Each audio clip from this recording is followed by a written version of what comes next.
Hello everyone. I welcome you all to second video of last lab series, and this video will be very important for the upcoming prelims examination. In almost 1 hour, you will revise all the most important topics that are recurring in previous year questions, topics that are recurring in the current affairs as well, those which are in news and are probable for this year. So without any further delay, let's start our lecture. Section 1, we will discuss advent of Europeans. So it starts with coming of Vasco da Gama. In medieval Europe, spices were not just food or flavorings. They were as valuable as gold. Black pepper, cardamom, cloves, these were used to preserve meat, make even medicines, and they were seen as a sign of wealth. If you remember the ancient history as well, Arika Medu in ancient history was known for spices trade. The present name of Arika Medu is Puducherry. So now what happened was the problem which arose was that the land route from Europe to India through the Middle East was controlled by Arab and Turkish traders, and they were charging enormous prices. You can correlate it with the issue of Strait of Hormuz. Think that Strait of Hormuz is now choked, and someone is trying to find a route so that trade can be done in a reasonable and affordable price.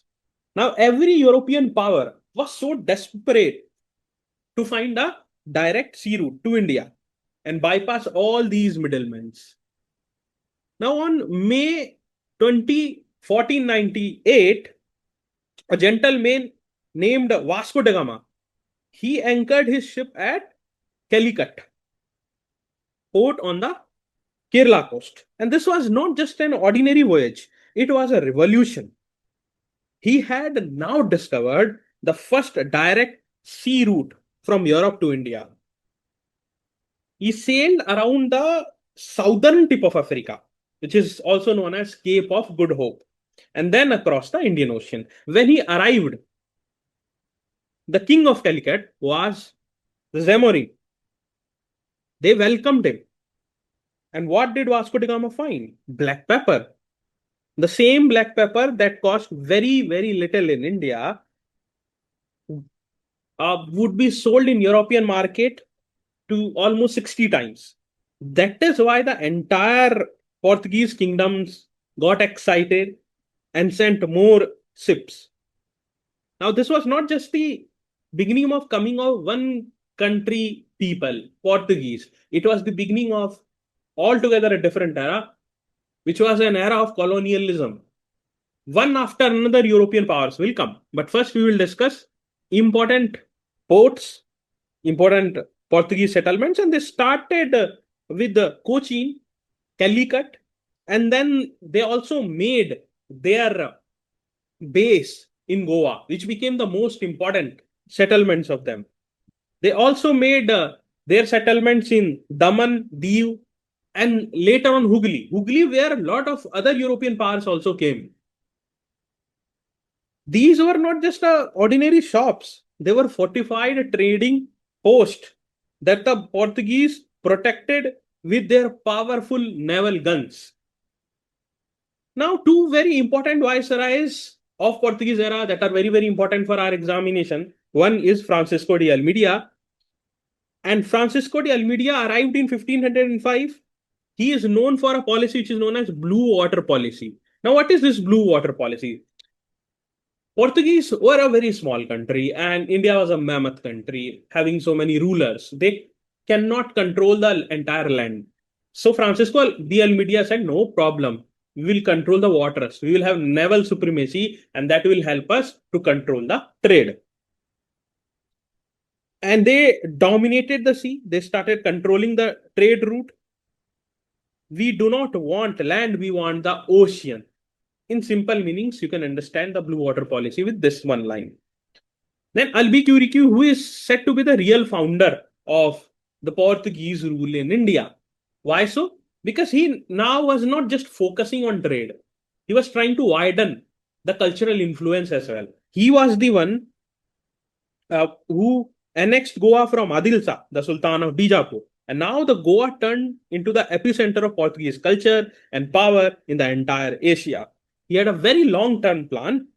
He actively encouraged the Portuguese men to marry Indian women. They wanted to create deep roots in the Indian soil so that the Portuguese presence could be permanent, not just commercial.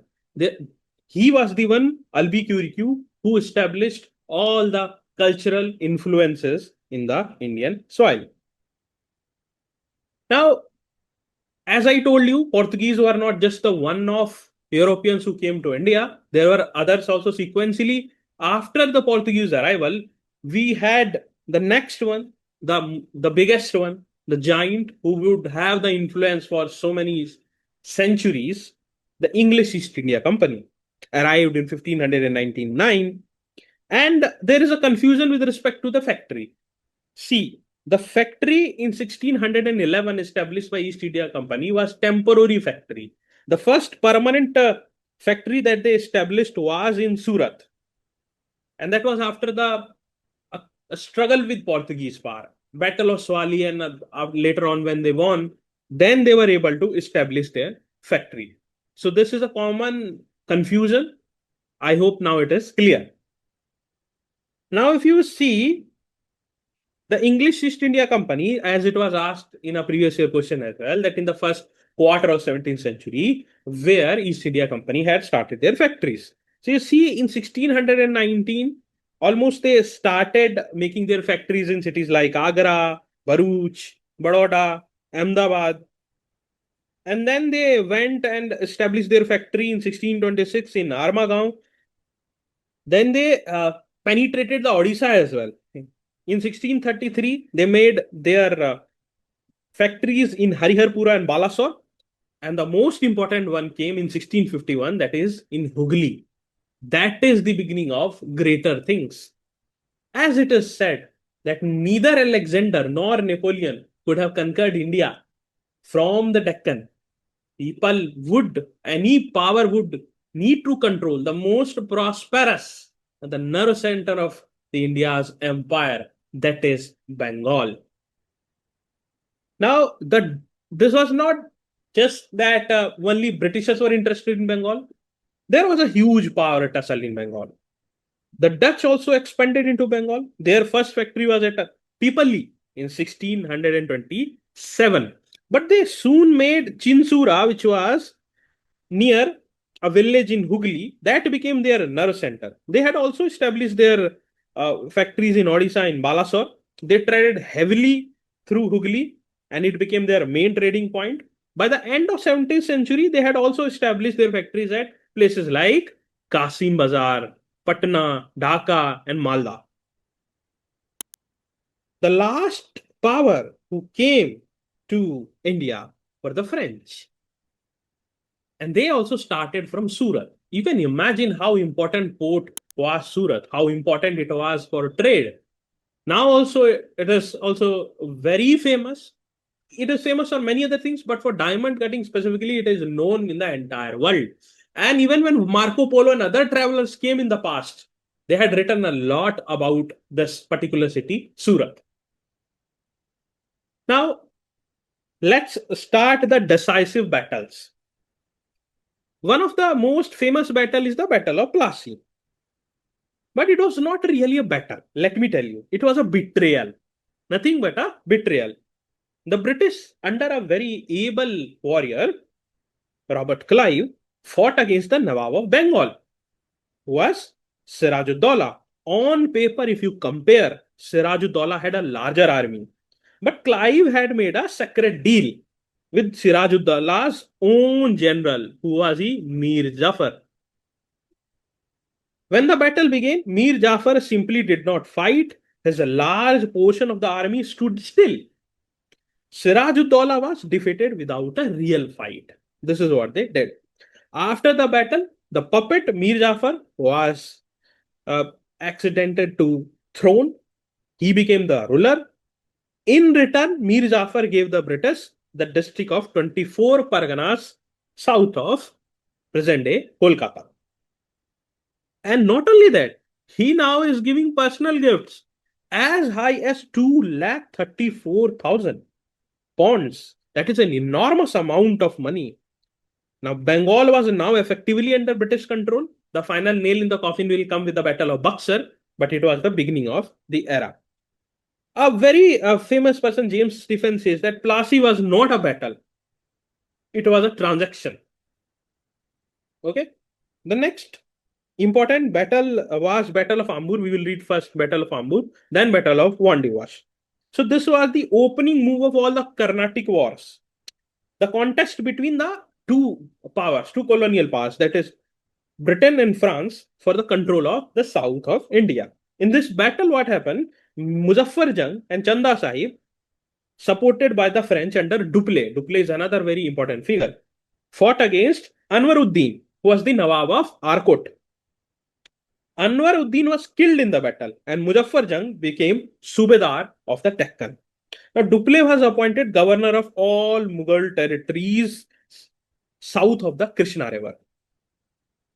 Then the Nizam surrendered the northern circus to the French, and French General Bussy stationed a French army in even Hyderabad.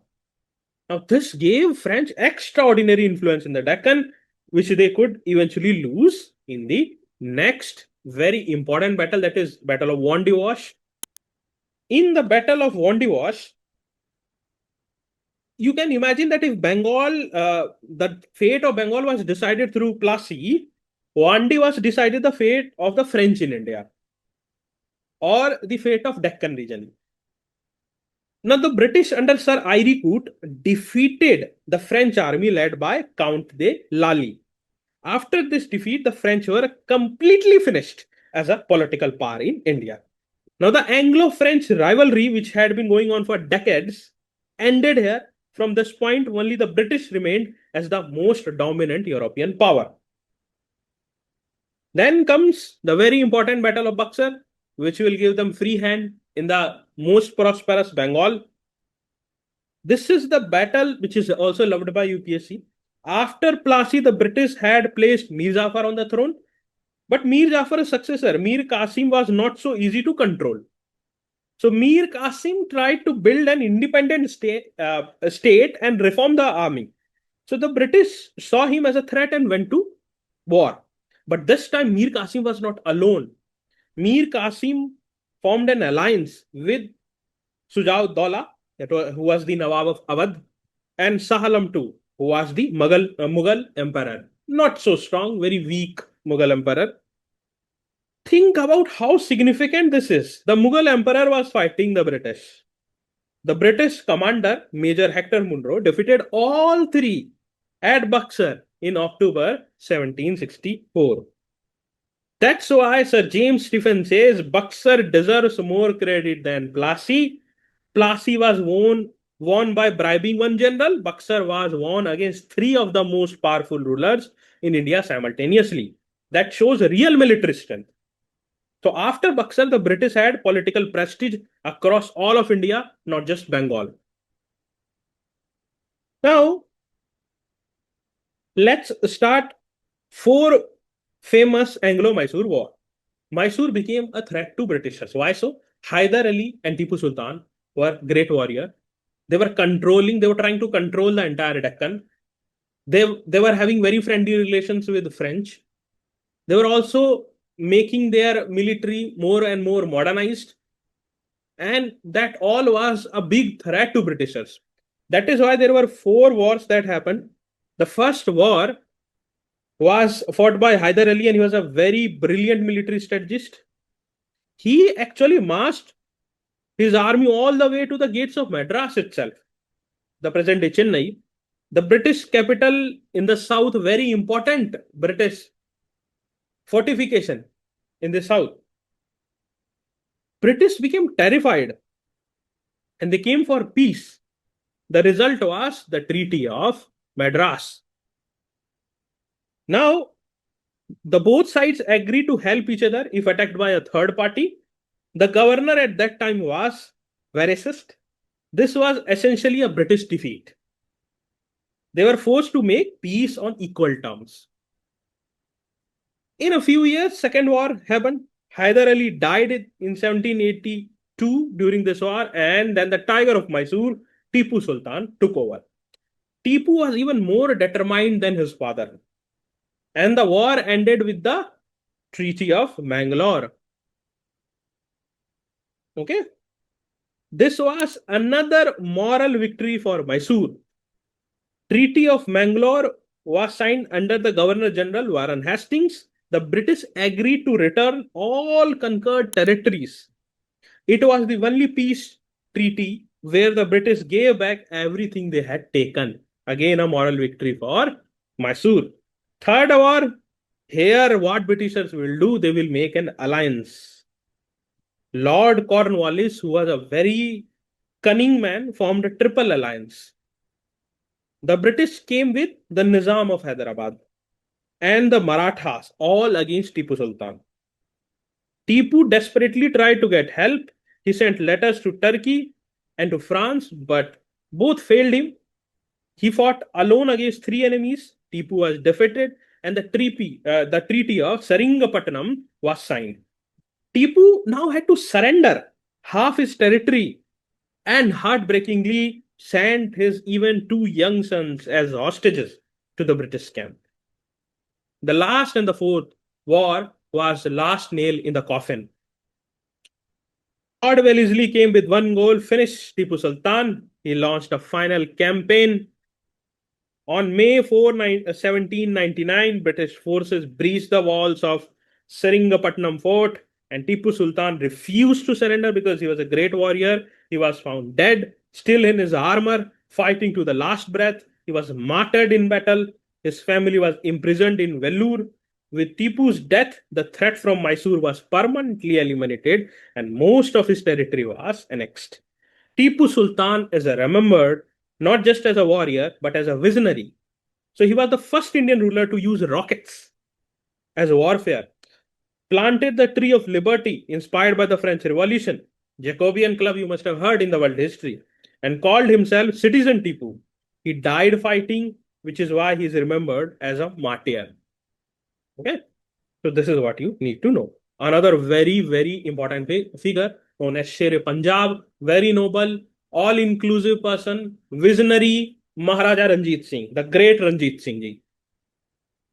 Ranjit Singh ji is one of the most fascinating, one of the most important and brave warrior that Indian soil has ever produced. He built the largest empire in undivided India at that point of time, from the Khyber Pass to the Satluj River, and he did it through a combination of his military genius, diplomacy, and personal charisma. He was a very charismatic person. Now, the beginning, Ranjit Singh ji was born in 1780. His father was the chief of Sukar Chakia Misl, one of the 12 Sikh confederacies that controlled different parts of Punjab. He lost his father at a very young age and became chief when he was even in his teenage only. Here is a great story about how he got Lahore. In 1798, Jaman Shah of Afghanistan attacked Punjab. During his campaign, some of his cannons fell into the Chenab River. Ranjit Singh ji organized their retrieval and returned them to Jaman Shah. Impressed by this act of goodwill, Jaman Shah gave him permission to rule the Lahore and bestowed the title of Raja and made him Subedar of Lahore. In 1799, Raja Ranjit Singh ji took formal control of Lahore and made it his capital. So he was a person of high values. Now the Lahore became the political capital and Amritsar became a religious capital. Now, why Amritsar was a religious capital? Because of the very revered, most revered Golden Temple. You all know about that. Now, Ranjit Singh ji started building the empire bit by bit. The Treaty of Amritsar was signed by him on April 25, 1809 with the Britishers. which fixed the Satluj River as the boundary. Satluj became the boundary between his kingdom and the British India. This treaty kept the peace for 3 decades. He then systematically expanded. He expanded the empire to Multan in 1818, Kashmir in 1819, Peshawar in 1834. He was the one who built the Khalsa army, a modern disciplined force trained by European generals, which was the most formidable army in the subcontinent outside British India. The Kohinoor diamond, very important Kohinoor diamond, was gifted to him by Amir Shah Suja of Afghanistan. Very important fact for prelims. He had famously said, God wants me to see all religion as one. So he took the light of my other eye. So this is a very important quote. And UPSC had already asked some of the quotations of Ashoka the Great. They might ask a famous quote of Sher Punjab, Ranjit Singh ji as well. And this quote perfectly captures his character. He was a Sikh ruler, but he employed Hindu, Muslims, and European soldiers and generals without any discrimination. He was succeeded after the death by his son Khadak Singh, but nobody could match the legacy of Maharaja Ranjit Singh ji. Now, if you see, later on there were wars that happened, Anglo-Sikh wars, and virtually it was annexed. It was just a moment of time for the Britishers after Maharaja Ranjit Singh ji. Now, British policy, we will say there are phases of British policy. So the first phase, which was from 1740 to 65, the company is struggling for equality with Indian provinces. They are still a very small player. Then comes the phase 2. From 1765 to 1813, where the policy of ring fence or security cell was started.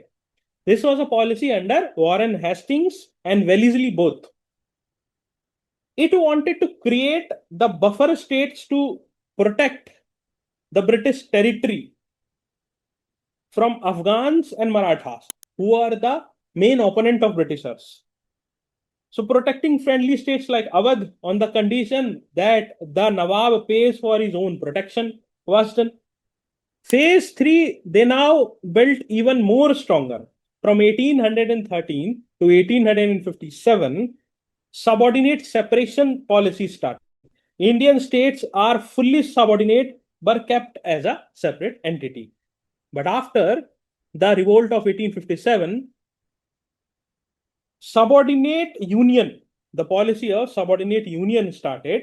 Indian states are fully subordinate but kept as separate entity from 1813 to 1857. But now the crown rule comes after the 1857 revolt. After 1857, direct crown rule started. Indian states are united under the British crown, and the Governor General of India became the Viceroy because he is now someone who is representing the crown. So that is what you need to remember. Let's learn the policy of subsidiary alliance in detail, which was started by Lord Wellesley, a master stroke to enhance the British Empire in India. The subsidiary alliance is one of the most important policies or rather a concept in colonial history. It was the brilliance of Lord Wellesley's strategy to dominate India without fighting every single state. So let us understand here how it worked. Any Indian ruler who accepted the subsidiary alliance had to agree to 3 things. What were these 3 things? First was keeping a British military force inside their territory and pay for it from their own treasury. Second, accept a British resident at their court, essentially a British spy and agent in their palace. And third was not negotiate with any other foreign power without British permission. Security and sovereignty both are gone. Now, in return, Britain promised to protect them from any other enemies. Sounds reasonable, right? But it is not. But think how it actually happened. The ruler was paying for a British army that was essentially controlling them as only. The British resident had eyes on everything that happened in the court, and without the ability to make foreign alliances, the ruler was completely isolated and dependent on Britain. The effect was devastating. The Indian rulers remained on their thrones and kept their titles, but they had zero real power. They were expensive puppets. And because they were paying for the British army from their treasury, they had less money for their own administration, which meant more debt, which meant more dependence on the Britishers. Now, if you see the states, again, a very important fact, states that accepted the subsidiary alliance were Hyderabad, then Mysore, Tanjore, Awadh, Peshwas, Bhosle of Berar, Sindhyas, and several Rajput states like Holkar. But the Hyderabad was the first one. This is an important fact. Another policy which you have to remember is the policy of doctrine of lapse. This became the main ignition point of rulers coming and fighting the Battle of 1857. By the 1840s and 1850s, Lord Dalhousie, who was the Governor General, had one goal: annex as much of India as possible. His main tool was the doctrine of lapse. This created a lot of anger. But what was the doctrine of lapse? So traditionally, Indian custom allowed rulers to adopt a son if they had no natural heir. And that adopted son would inherit the kingdom. As simple as that. Lord Dalhousie said, no, under British law, adopted heirs are not recognized. If a ruler dies without a natural heir, the state lapses to the British, meaning the British absorb it. This was not a law. This is not a law. It was a policy Dalhousie invented, and he used it aggressively to annex the Indian territories and state. Now, the states that were annexed was first the Satara, 1848. Then Jaitapur, Sambalpur were annexed. Then Bhagat, then Udaipur, Jhansi, Nagpur, Karauli, Awadh. But the excuse to annex Awadh was very different. It was maladministration. Wajid Ali Sahab was disposed, and a lot of sepoys used to come from Awadh, and that was not accepted. This was again a very important point that started the revolt of 1857. Now, revolt of 1857, the Great War of Independence, or whatever you want to name it, because different names have been given by different leaders. The revolt of 1857, it was not just merely a sepoy mutiny. So ridiculing it to just sepoy mutiny is an understatement. 100 years after the Battle of Plassey, the accumulated anger of Indian soldiers, rulers, farmers, and ordinary people exploded. The entire food basket was changed. They were telling you have to cultivate cash crops. Famines were increasing. Revenue was taken, maximum possible. People were dying. People were exploited. Indian market was exploded with inferior quality factory-made products. Acts like Caliso, enacted in 1720, they virtually denied or banned rather Indian fine quality handmade products. Now the farming became even more overcrowded. The soldiers were not allowed to have the religious symbols, religious freedom. That was not acceptable. Rulers' territories were annexed through policies like doctrine of lapse. But the immediate trigger was the introduction of the new Enfield rifle, whose cartridge were rumored to be greased with cow and pig fat. And now this irked both the Hindus and Muslims. But the real cause went much deeper. As I am telling you, there are multiple causes. The doctrine of lapse, heavy taxation, change of food basket, and Indian soldiers in the Brit Army were also paid less and treated with disrespect. So it started with the great Mangal Pandey at Barakpur, and he fired the first shot against a British officer. And the main uprising began at Meerut on May 10, 1857. Soldiers refused to use the greased cartridges and were arrested. Their comrades freed them and marched to Delhi. The important leaders, again, a very important prelims facts. So Delhi was an important center, and the leaders were Bahadur Shah Zafar. He was a symbolic leader. Bakht Khan was the real military commander. Kanpur, which was called at that point of time by Britishers Kanpur. Here, Nana Sahib and Tatya Tope were the leaders. Lucknow, Begum Hazrat Mahal.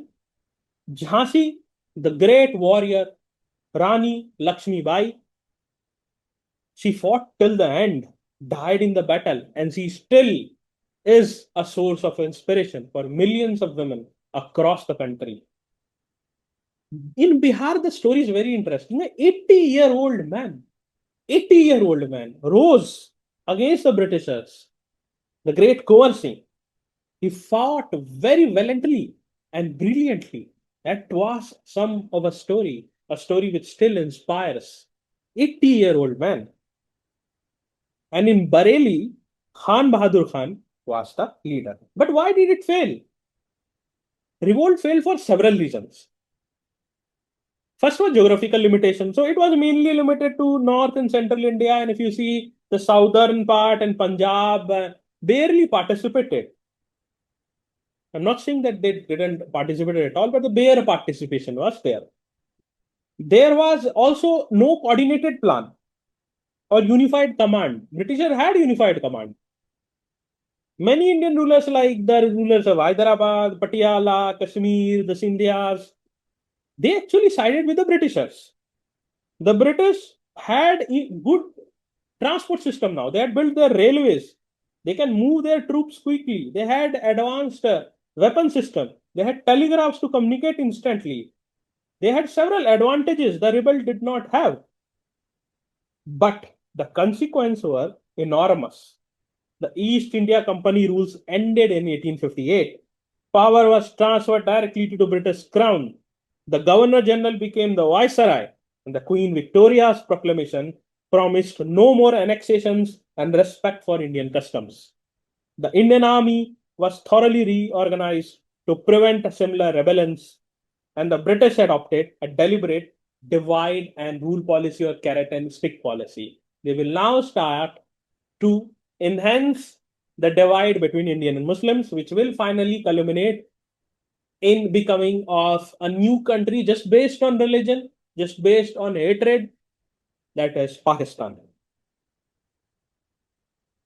Policy to prevent Hindus and Muslims from uniting again, but if they unite, they will not be able to control what had happened in 1857.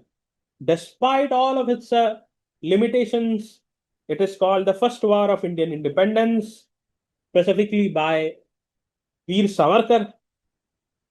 Soldiers, farmers, princes, and ordinary people rose together against the Britishers, united by a common enemy, and that will inspire a lot of revolutionaries in the future. Now, we have a long list of tribal uprisings, but a few are most important and they are recurring. Let's discuss them quickly. While the big rebellion of 1857 get most of the attention, there were very smaller and frequent and significant uprisings happening in the tribal areas throughout the 19th century. These tribal communities had lived in forests and hills for centuries with their own customs, own laws, and land systems. And British colonialism threatened all of it. The question is why they were doing all these revolts. So the British disrupted the tribal life from every direction, that too simultaneously. The Forest Act of 1865 and the Forest Act of 1878, they declared the forest as state property. Now, this is taking away the very resource that tribal communities depend on for food, for shelter, and for livelihood. Traditional tribal land ownership systems like the Khunkatti system, that is joint communal land ownership in Jharkhand, were replaced by individual ownership. Now, it made easy for outsiders to buy tribal land. Moneylenders and zamindars moved into tribal areas, charged high interest rates, and seized land when tribals could not repay. British revenue demands were fixed and had to be paid in cash, but tribals had a barter economy previously. Missionary activities threatened their religious identities. Now let's discuss the very important tribal uprisings. One of the very important were coal revolts in 1832. The coals of Chota Nagpur rose against the transfers of their land to outsiders, zamindars, mahajans, and officials who were replacing the traditional coal authority. Then the Santhal Hool that happened in 1855 to 1856. Santhals were led by two brothers, Sidhu and Kano. They revolted against zamindars, mahajans, and the British administration in present day Jharkhand, the Dikkus. This was one of the largest tribal rebellion in Indian history, involving tens of thousands of people. But one of the most favorite of UPSC is Munda Ulgulan. They had specifically asked about Ulgulan. The great Birsa Munda is revered as God still by the Mundas. They rose against the Dikku system. Outsiders who had taken their land were called as Dikkus. The land alienation and colonial administration was the pressing reasons. He declared himself Dharti Aba, the father of earth, and organized the tribal around both religious revivals and political resistance for a better future. Then Kuka movement combined the religious purification of Sikhism with active resistance against British colonialism under Ram Singh ji. And there were other revolts as well, but these are most important. While all these revolts were suppressed, they were not meaningless. They forced the Britishers to create protective legislations like the Santhal Pargana Act. The Santhal Pargana Act gave Santhal some control over their land. The Chota Nagpur Tenancy Act gave tribals in Jharkhand some protection against land alienation. These revolts strengthened tribal identity and contributed to the early nationalist consciousness. Birsa Munda became a legend. His birthday, November 15, is now celebrated as Janjatiya Gaurav Divas, the Tribal Pride Day. So it strengthened the tribal identity in this nation. Now let's move to the second section, that is social reforms. One of the greatest reformers were the great Raja Ram Mohan Roy. Before Gandhiji came, before Jawaharlal Nehru, before Netaji Subhash Bose, before the freedom struggle was even a dream, there was one man who woke India up from centuries of social sleep. That man was Raja Ram Mohan Roy, the father of Indian Renaissance. So Raja Ram Mohan Roy was born in 1772 in Bengal. He was extraordinary. He mastered English, Persian, Arabic, Sanskrit, Bengali, and several other languages. He read Hindu scriptures, Islamic texts, the Bible, and Western philosophy. And from all his knowledge, he developed a simple but revolutionary conclusion. The real enemy of India was not Britisher, it was our own social levels. He formed the Brahmo Samaj. In 1815, he started the Atmiya Sabha first, a small circle of thinkers. This evolved into the Brahmo Samaj in 1828, which then became first it was Brahmo Sabha in 1828, which then became the Brahmo Samaj. The Brahmo Samaj was a reformist religious movement that wanted to unite educated Calcutta society around two core ideas. Two core ideas were, one was reject idolatry and second was reject discrimination. So it became the intellectual foundation of the Bengal Renaissance, but he is known for one of the great things, that is abolition of sati. Sati was a very abhorrent practice, the practice of burning a widow alive on her husband's funeral pyre. It was one of the most horrific social practice in Indian history. Most people accepted it as a religious tradition and did not dare to question it. Raja Ram Mohan Roy not only questioned it, he went through Hindu scriptures meticulously and found that there was no genuine religious sanction for sati. It was a distorted tradition, not a divine command. He used this scripture argument to campaign against sati for years. He witnessed sati himself and was deeply traumatized. His persistent advocacy finally convinced Lord Bentinck in 1829, making sati illegal. This was the first major social reform legislations in India. It was a historic movement. An Indian reformer using reason and scripture to change a law that had existed for centuries. But it is not his only contribution. The Mughal Emperor Akbar II bestowed the title Raja on him. Very important fact in 1831. When he sent Raja Ram Mohan Roy as his emissary to Britain, he started two important publications. One is Sambad Komedi, a Bengal newspaper in 1821, and Marathul Akhbar, a Persian journal in 1822. He used journalism to spread reform ideas, which was later used by all other important nationalists, even by Gandhiji. The Percept of Jesus, written in 1820, extracted the moral teachings of Jesus Christ without accepting Christian doctrine, showing his willingness to take what was good from other traditions. Now, a question often asked is who founded Brahmo Samaj? Okay, the difference between Brahmo Sabha later on became Brahmo Samaj.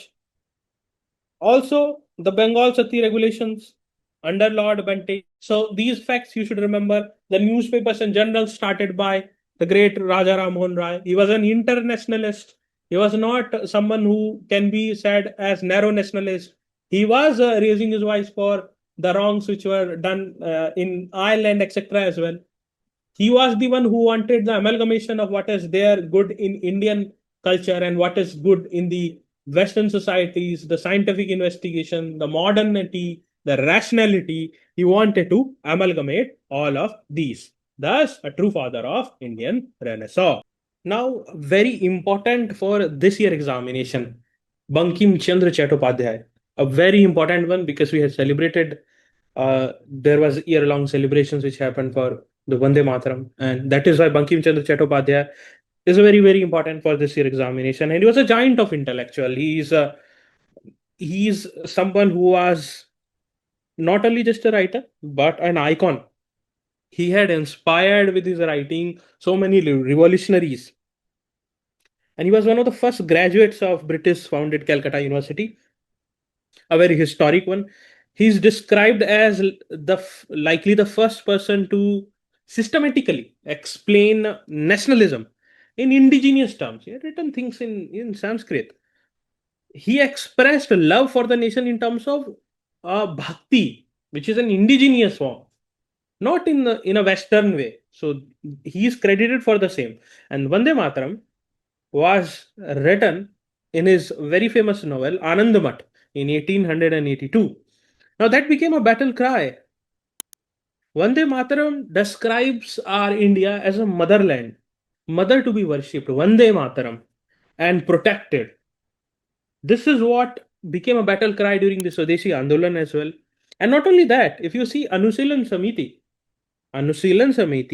the name has come from one of the novels of Bankim Chandra Chattopadhyay, that is Anusilan Tattva.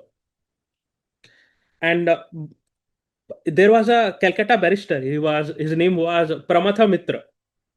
So he was very inspired with it. If you see a New Zealand Samiti, there were people involved like the Satish Chandra Basu, no, Pramatha Mitra, Sarla Devi. Okay. And then later on, you will see that Aurobindo Ghosh, etc., also will be involved with it. So he had inspired generations. Now, this book is set during the Sannyasi rebellion against British rule, Anand Math. This context also you should know.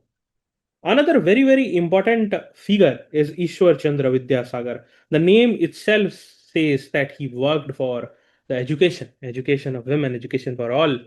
Vidyasagar, thus the name comes. Vidyasagar means the ocean of knowledge. Vidyasagar means the ocean of knowledge. Now, he was renowned as one of the proponents, along with the Raja Ram Mohan Roy of Bengal Renaissance. And he also fought not just for not providing education, but he was instrumental in passing the law for Hindus Widow Remarriage Act 1856. He also did a lot of effort against child marriage, which led to the Age of Consent Act in 1891, in which the minimum age of marriage was kept at 12 years. He is one who is also credited for being the fountainhead of Bengali prose. He started a weekly newspaper known as Som Prakash Patrika, started in the year 1858. And he is credited with opening up of a Bethune school with alongside Bethune, which was providing education for women, and this has been asked by the UPSC as well. He was associated secretary in the initial name was Hindu Female School, which later came to be known as Bethune Female School, and he excelled in many subjects. A few were like Sanskrit and philosophy, and he was one of the, you can say that, very proficient, a vidwan in the Sanskrit language as well. There are several instances, and there is a meeting also that happened between Ishwar Vidyasagar and Ramakrishna Paramhans, the guru of Swami Vivekananda. And Ramakrishna Paramhans didn't had formal education, but he was giant of intellectual, as quoted in several of the books. And even uh, Ishwar Vidyasagar was someone who was very much impressed with the wisdom. Ramakrishna Paramhans is someone whom we will discuss later on as well, because very, very important. Ishwar Vidyasagar had long association with uh, Jharkhand as well, specifically Santhal Pargana. He had worked there as well. He spent around 18 years of his life here. And this is what you need to know about him. Now, let's study about another very, very important figure, Bal Shastri Jambekar. Bal Gangadhar Shastri Jambekar was an Indian journalist from the Bombay Presidency. He was the first to start journalism in Marathi, and he started the newspaper in this language named Darpan in the early days of British rule in India. Thus, he is also known as the father of Marathi journalism. And the birth anniversary of Sri Bal Shastri Jambekar is something which is celebrated. On January 6, 1832, he started Darpan, the first newspaper in Marathi. This day is known as Patrakar Din, Journalist Day, or Darpan Din in Maharashtra. Okay, that is why he has been very, very famous. And not only this, he had done a lot of other works as well. And he also edited Digdarshan, the first Marathi monthly magazine. He died very young, but his contributions are immense. Now, very important for your examination, we will read about Mahatma Jyotiba Phule. Mahatma Jyotiba Phule, long before Dr. Baba Sahib Bhimrao Ambedkar came, he was the fountainhead of all the revolution or social reform that was done for emancipating the erstwhile depressed caste. And he was an anti-caste social reformer, prolific writer. He had written books like Brahmanche Kasab and Gulamgiri is very, very famous. Trutya Ratna. These are some of the famous books that was written by him. He not only worked for eradication of untouchability in the caste system, but he, along with his wife, again, Savitribai Phule, she was the pioneer of women's education in India. She used to be thrown with murds and whatnot, abuses. She handled everything and worked very hard for the women education. Mahatma Jyotiba Phule started his first school for girls in 1848 in Pune at Tatya Sahib Bhide's residency or Bhidewada. He, along with his followers, started the Satya Sodhak Samaj, that is, Society of Truth Seekers, to provide equal rights for people from lower caste. People from all religions and castes could become a part of this association, which worked for the upliftment of the oppressed class. And it was also in 1848 that he read Thomas Paine's book, Rights of Men, and developed a keen sense of social justice. He realized that exploited caste and women are at a disadvantage in Indian society. So, this was his inspiration, this particular book. Then Phule appealed for re-establishment of the reign of mythical Mahabali, King Bali, which predated Aryan's treacherous coup defeat. He proposed his own version of Aryan invasion theory. That is his viewpoint that I am telling you. That the Aryan conquerors of India, whom the theory proponents considered to be racially superior, were in fact barbaric suppressors of the indigenous people. That was his viewpoint. On 24th September 1873, Mahatma Jyotiba Phule formed Satyasodhak Samaj to focus on rights of depressed castes, such as depressed groups such as women, the Shudras, and the Dalits. Through this Samaj, he opposed idolatry and denounced the caste system, and it campaigned for the spread of rational thinking and rejected the need for priest.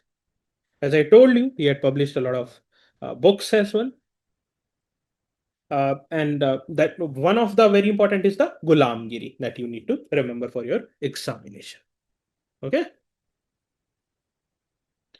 Now, when we are talking about social reformers, then whatever you see the progression made by the people, specifically the erstwhile depressed caste in the south of India, the all the credit, a major chunk of credit, if not the all the credit, major chunk of credit goes to two persons. One is EV Ramaswamy Naikar. The complete name is Erode Venkatappa Ramaswamy, popularly known as Periyar, and the second one is Sri Narayan Guru.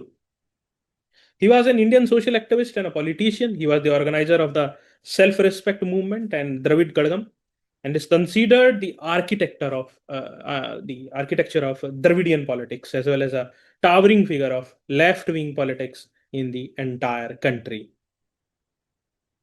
Now, Periyar joined the Indian National Congress also in 1919, if this statement comes, and participated in Vaikom Satyagraha, during which he was imprisoned twice. He resigned from Congress in 1925, believing that they only serve the interest of Brahmins. From 1929 to 1932, he toured British, Malaya, Europe, and Soviet Union, which later influenced his self-respect movement in favor of caste equality. Not only this, in 1939, he became the head of the Justice Party, which he transformed into a social organization named Dravidar Kadgam in 1944. You must have heard the name of DMK, Dravid Munedar Kadgam. Okay, pardon my pronunciation.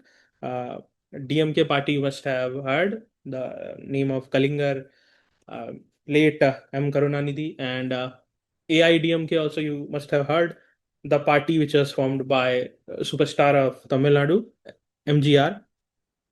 The party later split with one group led by C.N. Annadurai, forming the Dravid Muniyata Kadagam in 1949, which, continuing the self-respect movement, he advocated for an independent Dravidanadu, land of Dravidians as well. Now, Periyar is known for promoting the principles of rationalism, self-respect, women's right, and eradication of caste. He opposed the exploitation and marginalization of the non-Brahmin Dravidian people of South India and the imposition of what he considered Indo-Aryan India. Since 2021, the Indian state of Tamil Nadu celebrates his birth anniversary as Social Justice Day. This is what is very, very important for you in the examination. Okay. I am telling you things which is very deep, and beyond that, you don't need to even read. And beyond that, in most of the books also, things are not written, and you're covering them very, very fast. Another very important figure for our examination is Sir Syed Ahmad Khan, also known as the Indian Muslim reformer, philosopher, and educationist. So he had the Aligarh Muslim University that you all know was something which was established by Sir Syed Ahmad Khan. Now, initially, he was espoused for Hindu-Muslim unity, but later on, what happened was the carrot and stick policy got influenced and became the pioneer of Muslim nationalism in India, and widely credited also because of that as the father of two-nation theory, which formed the basis of the Pakistan movement. That is his later part of life, but first part of life, he espoused the Hindu-Muslim unity. He was born into a family with a strong ties to the Mughal court, and he studied science as well as Quran. He was awarded an honorary LLD from the University of Edinburgh, so he was giant of intellectual. In 1875, he founded the Mohammedan Anglo-Oriental College, the first Muslim university in Southern Asia, which is now known as AMU. Syed Ahmad Khan repeatedly called upon Muslims to loyally serve the British Raj and promoted the adoption of Urdu as the lingua franca of all Indian Muslim. And he disagreed with the Indian National Congress over parliamentary democracy, believing it would lack impartiality given the widespread communal tension and limitation of education in South Asia. However, he remained committed to the secularism and inclusive politics, and This is what you need to know. Beyond that is not important for our examination. Now let's read some more important personalities. With personalities, we can cover a lot of things: what they did, what their how they participated, what was their objective, what was their ideology. This is the beautiful way to cover history. We'll read about Bal Gangadhar Tilak, who was popularly called as Lokmanya. He was a towering Indian nationalist and activist of self-rule. He famously said that Swaraj is my birthright and I shall have it. Swaraj मेरा जन्मसिद्ध अधिकार है और मैं इसको पाकर ही रहूंगा. In Hindi, the people in honor call him Lokmanya, accepted by the people as their leader. This is he is very towering figure. If you say, Tilak was one of the first and strongest advocates of self-rule and is known for his quote in Marathi as well. Initially, he had spoken this in Marathi, which I have told you in English. And there was a trio known as Lal Bal Pal, the extremist trio. So the Lal was for Lokmanya Tilak. Lal Bal Pal, sorry. Lal was Bipin Chandra Pal, Lala Lajpat Rai, and Lokmanya Tilak. Lal Bal Pal. Okay. Trio, these three leaders. And then later on, we have Aurobindo Ghosh, who advocated for self rule as well. Then, if you see his contributions, so the celebrations like the Ganesh Utsav into a grand public event is credited to Lokmanya Tilak. Tilak started two weeklies, that is Kesari in Marathi and Maratha in English. Sometimes it is the Maratha is also referred as Maratha. Sometimes I'm telling you if it is written as Maratha as well, so don't get confused. And Tilak founded the Sri Shivaji Fund Committee for the celebration of Shiv Jayanti, the birth anniversary of the great Chhatrapati Shivaji Maharaj, the founder of the Maratha Empire. And the project also had the objective of funding the reconstruction of the tomb or the Samadhi of Chhatrapati Shivaji Maharaj at Raigad Fort. This year it is very, very important because of inclusion in UNESCO. Tilak established the Sri Shivaji Raigad Smarak Mandal along with people like Senapati Khanderao, Dabhade. So this is what you need to know. And not only this, Sri Bal Gangadhar Tilak, he is someone who is credited to ignite revolutionaries even like Prafulla Chandra Chaki and Khodiram Bose, who had thrown a bomb at British officials.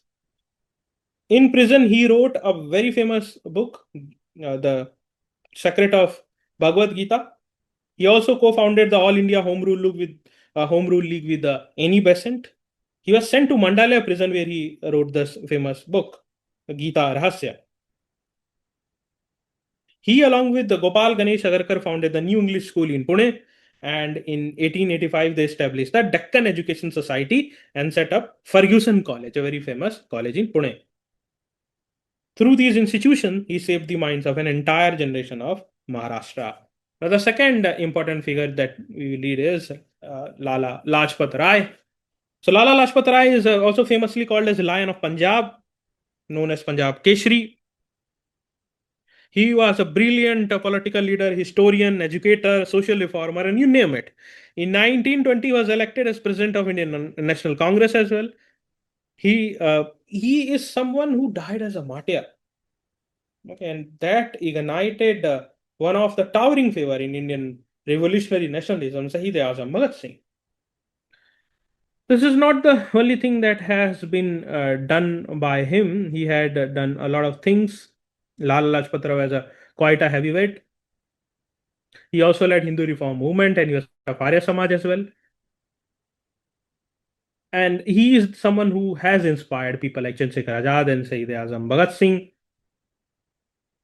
Lala Lajpat Rai had also contributed in terms of writing books.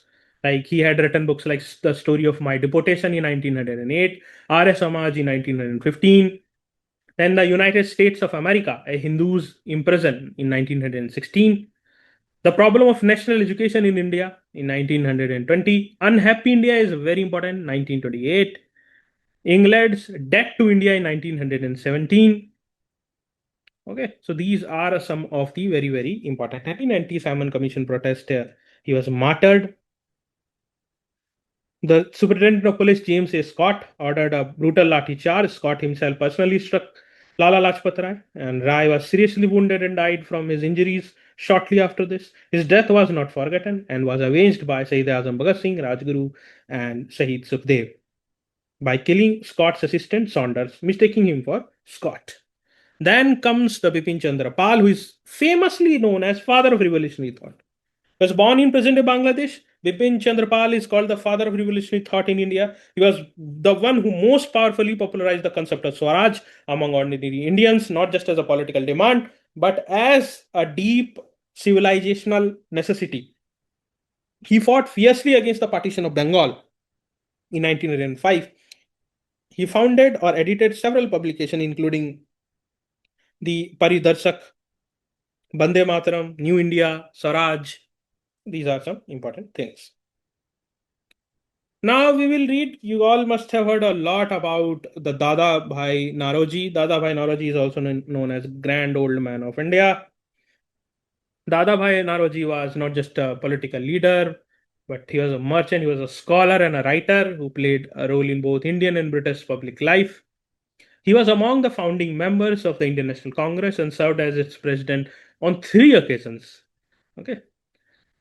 He initially served as the Diwan of Baroda in 1874, subsequently moved to England, where he continued to advocate for Indian interest. In 1892, he was elected to the House of Commons as a Liberal Party Member of Parliament, representing the Finsbury Central Unit in 1895. He was the second person of Asian descent to become a British MP following David Orkney Dice Sombre, who was an Anglo-Indian MP. So this is an important accolade that is with him. But not just this, he had written a very important writing that is called as Poverty and Un-British Rule in India. He used statistics and economic data to prove that how the drain of wealth theory works and how British policies were systematically draining India's wealth. All the important valuable things were squeezed from the Ganges and were poured into the Thames River.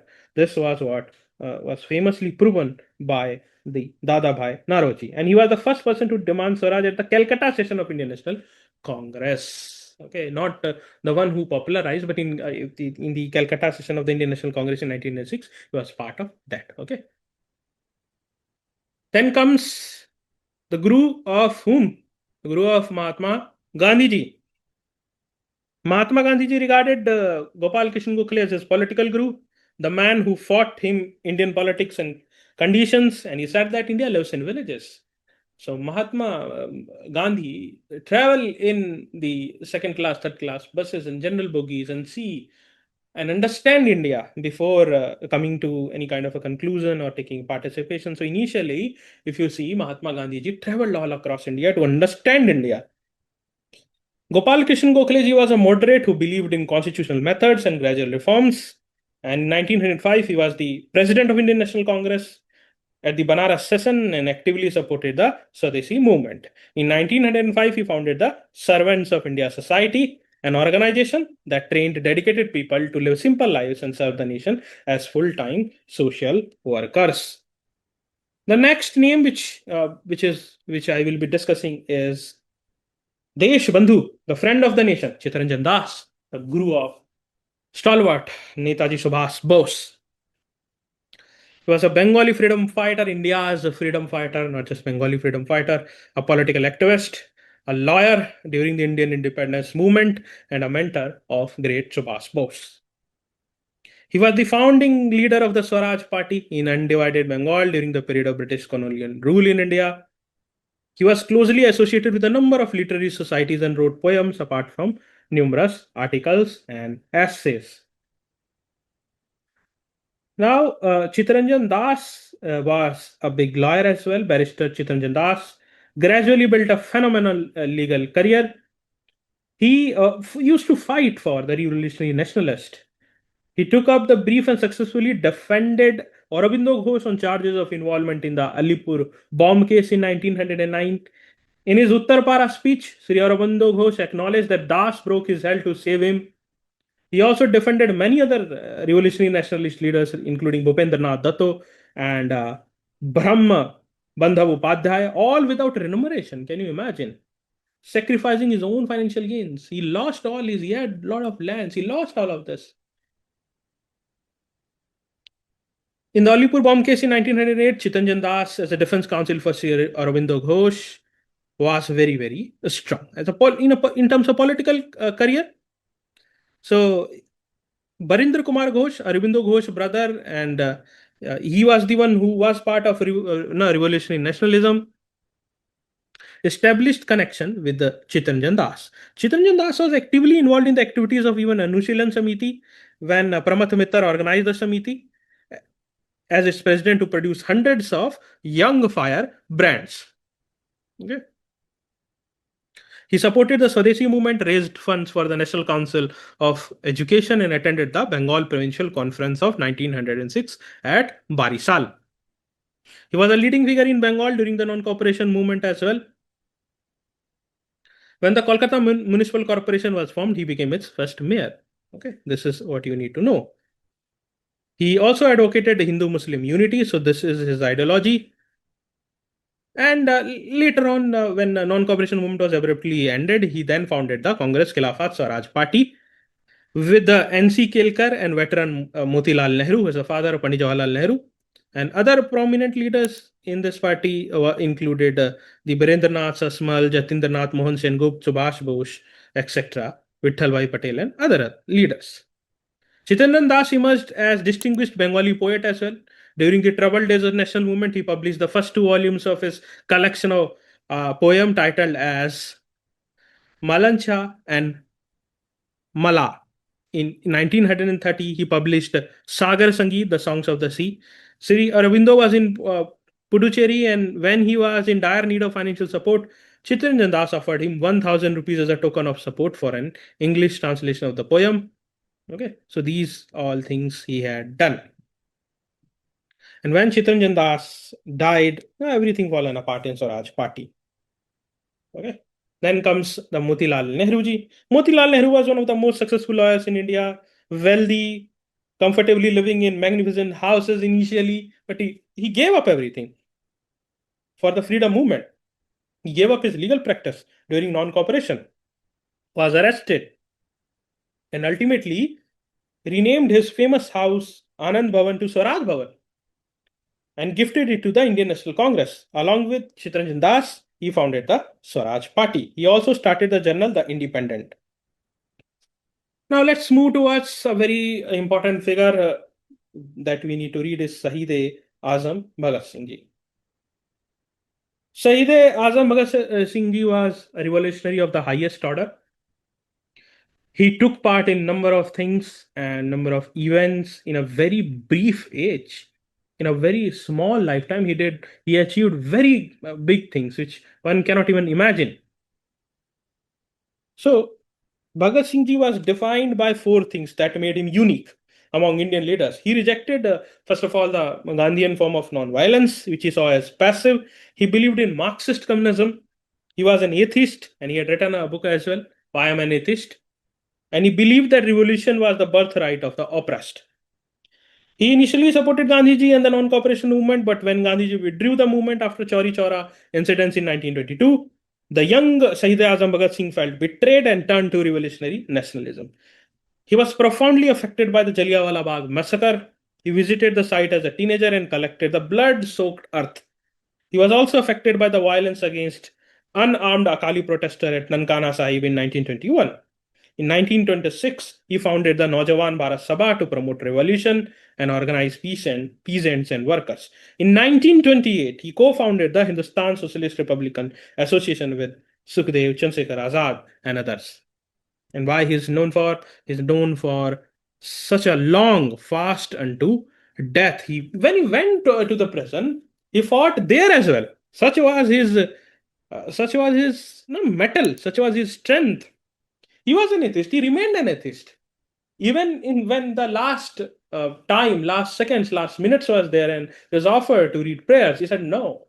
Otherwise, I will be remembered as coward. Everybody dies, but I will write my death as an event which will inspire millions of people in the future.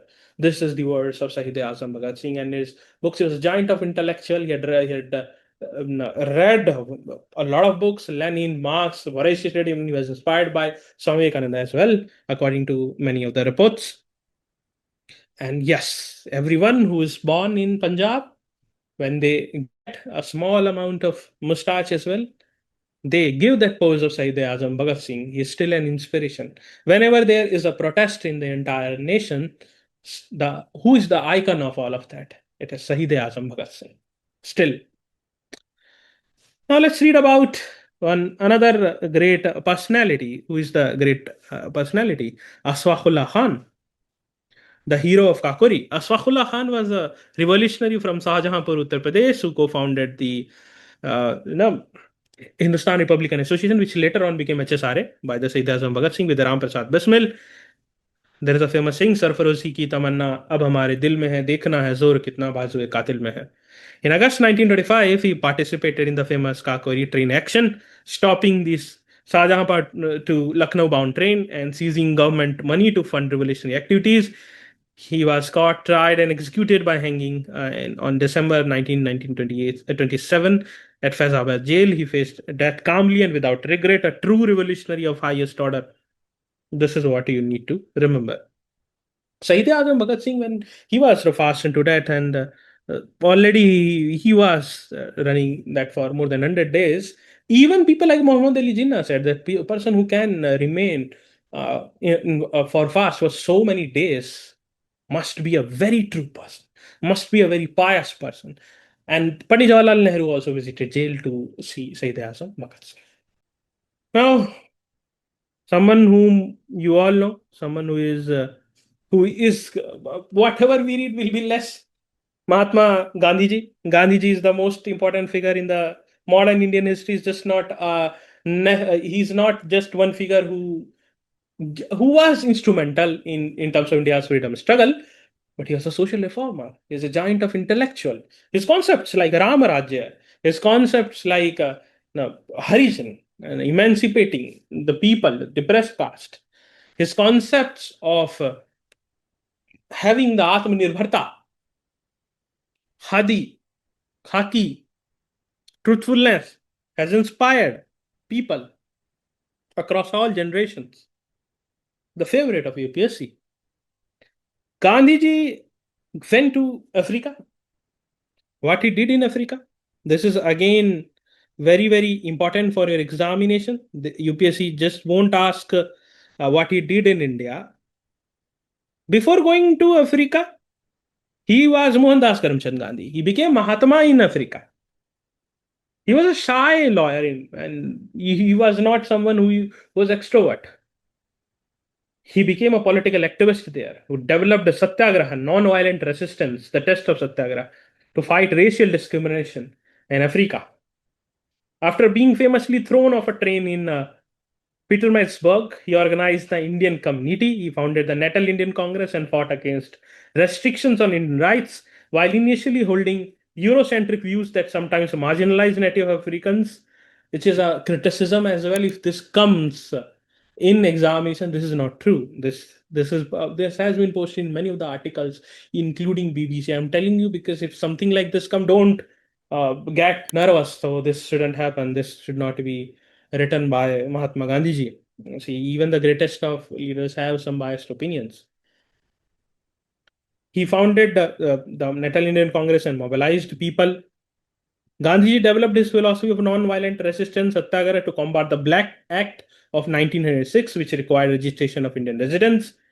He also led protests against marriage laws that invalidated non-Christian marriages and organized the people. Gandhi's work in South Africa was crucial for his development and setting a precedent for non-violent, the Satyagraha. Now, after returning to India, Gandhiji returned to India on January 9, 1915 from South Africa, and this date is commemorated as a Pravasi Bharatiya Divas. He arrived as a world-famous leader who had already won rights for Indians in South Africa using his method of Satyagraha.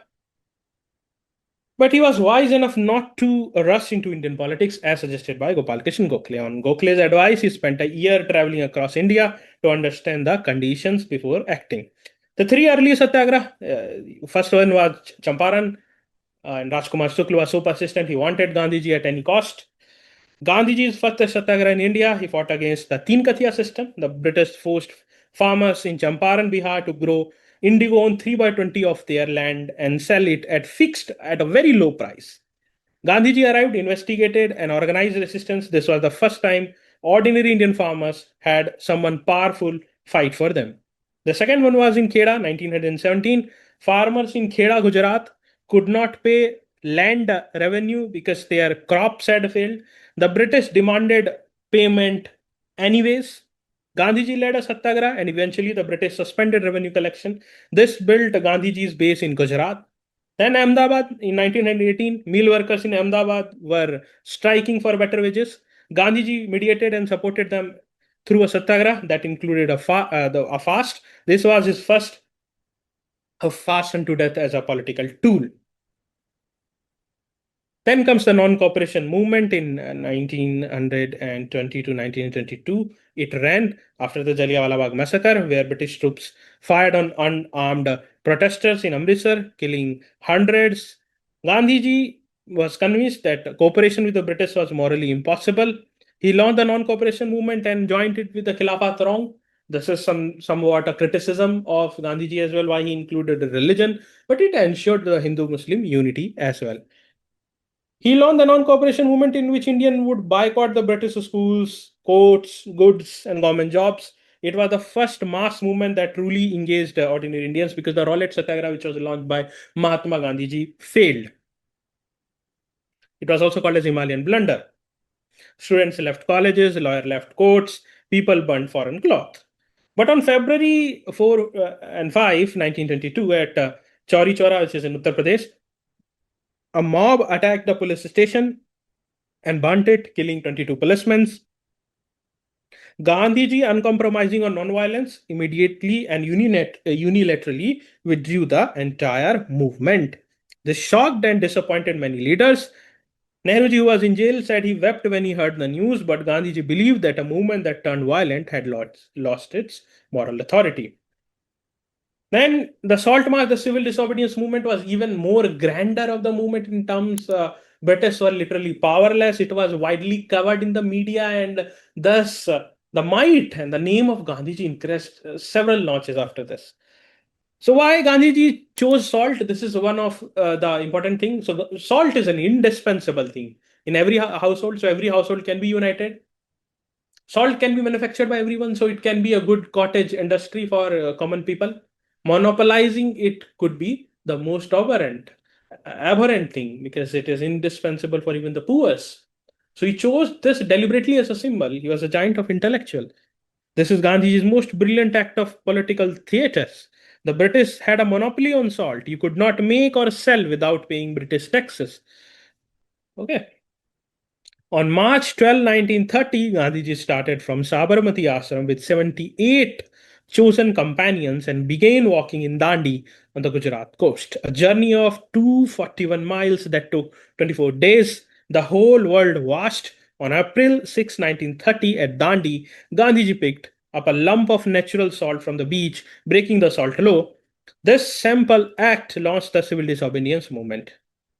Subhas Bose had interestingly compared this march to Napoleon's march from the Elba to Paris. This is an important fact for prelims. Gandhiji was arrested on May 5, 1930 and sent to Yarwada jail.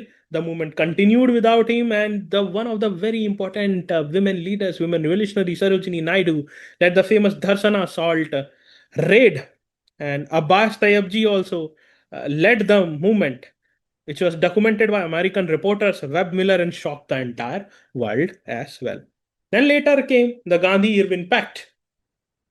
Viceroy Irwin released Gandhiji on January 26, 1931. Negotiations were facilitated by Tej Bahadur Sapru and M.R. Jaikar. The pact was signed on March 5, 1931. Sarojini Naidu called both men two Mahatmas. Congress to withdraw the civil disobedience, release of political prisoner, except those charged with violence. Here comes the criticism. People criticize Mahatma Gandhi for not doing enough to save Sayyid Azam Bhagat Singh. Permission to make salt in coastal areas was part of this pact, right to peaceful picket of liquor and foreign cloth shops, Congress agreed to attend the second roundtable conferences, which is called in Hindi as Golmez Sammelan. The Indian public was deeply disappointed because the pact did not include cancelling the execution of Sayyid Azam Bhagat Singh, Sukhdev, and Rajguru. When Gandhiji met Irwin to plead for their lives, Irwin refused, as documented in many history books. Bhagat Singh was executed on 23 March 1931, just weeks after the pact was signed, and he was shown black flags at many places, Mahatma Gandhi, because of it. He went to roundtable conference second and he was deeply disappointed. He walked out. Someone who has attended all three roundtable conference was Dr. B.R. Ambedkar, Baba Sahib Ambedkar. And then they come up with the communal award to divide the people again, even more, the Britishers. So, Pune Pact in 1932, Gandhiji signed the Pune Pact with Dr. B.R. Ambedkar, a compromise on reservation for Dalits. Ambedkar he had been demanding separate electorates for Dalits, which Gandhiji opposed, as it would divide Hindu society. They agreed on more reserved seats within the general electorate. In 1942, Gandhiji launched the Quit India movement with the famous call Do or Die, which is the last one. And this we will cover in detail later on because it is important. The British had immediately arrested all Congress leaders, including Gandhiji, and it ran virtually leaderless, young leaders. There were Vanar Sena, there were underground radios started by Usha Mehta, and even in the leaders like Jayaprakash Narayan, Aruna Asaf Ali, and all these leaders took participation in Quit India movement. Even Mrs. Indira Gandhi was part of Vanar Sena in the Quit India movement as well. So all of this is very important, and there were parallel governments also which were established during Quit India movement, which we will lead later on in this class. Now let's see two important figures: Pandit Jawaharlal Nehru and Subhash Chandra Bose. What is different? Both are someone who are socialist, leftist. One is a revolutionary. One believes in left organized.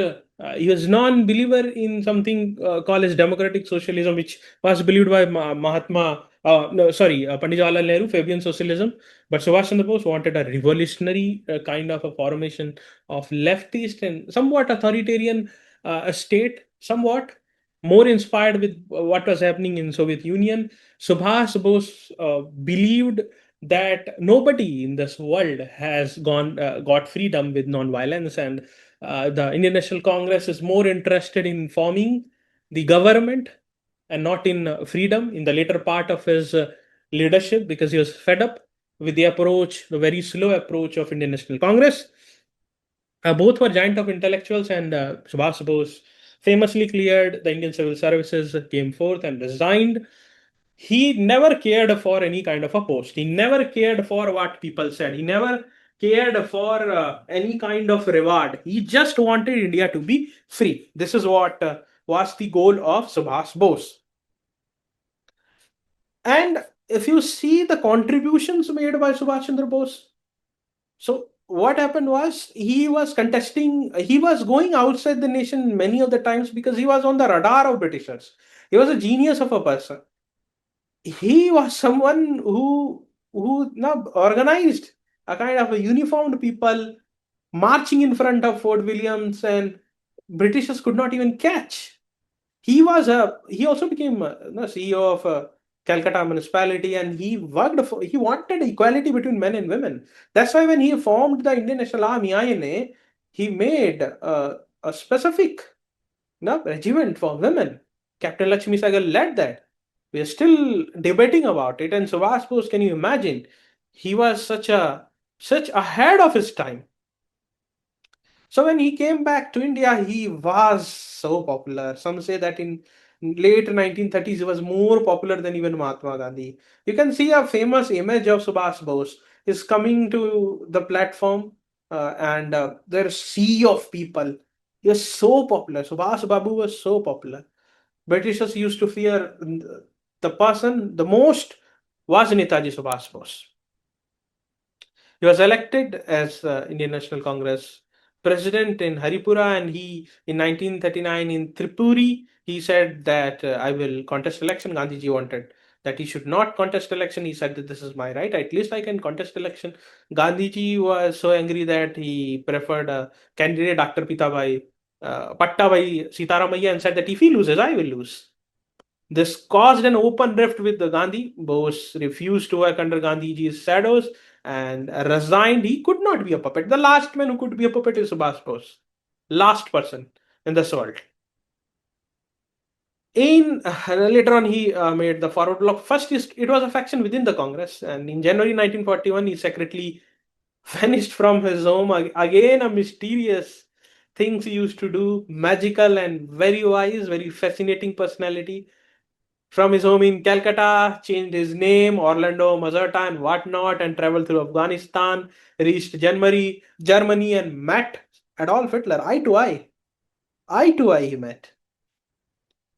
He used to broadcast regularly from Radio Berlin, speaking enormous interest in India. He's so popular, and he only is someone who is credited with a lot of things. He is the one who's credited for India's freedom struggle heavily by some of the Britishers itself. And in July 1943, he reached Singapore to command of the Indian National Army. He is not the founder of Indian National Army, so mind it. From Ras Behari Bose and declared the Azad Hind government. And he organized. He was someone who wanted the freedom at any cost. Freedom should be snatched. They should be punished.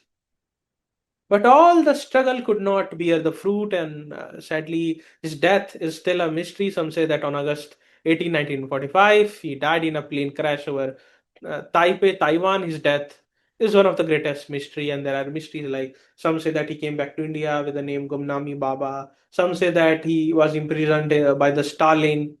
There are endless mysteries about Subhash Bose. What I believe is, if he would have been alive, he's the last person to be living in a shadow. He would have come to the forefront. Someone who can never see injustice, someone who can never be a second fiddle, someone who is the symbol of India's pride, someone who was called as the patriotic of patriotic by Sri Guru Rabindranath Tagore. Even though Rabindranath Tagore didn't believe in nationalism, but he had immense respect for Subhash Chandra Bose. His legacy is unmatched. On the other hand, Pandit Jawaharlal Nehru had written a lot of books as well, and the books the Bharat Ek Khoj Discovery of India is very very famous. He's considered to be the architect of democratic India. He had started number of institutions, IITs, IIMs, and so many refineries and space research organizations and whatnot, and atomic research organization. He called dams as the temple. In modern India, they are as important as temples. Subhas Bose had also written a book known as, he had written multiple books, but one of the book is Tarunir Swapna. And Subhas Babu, along with the Pandit Jawaharlal Nehru, is a source of inspiration. That they were initially friends, but the rift came only after the Tripuri crisis, and then the rift was quite visible.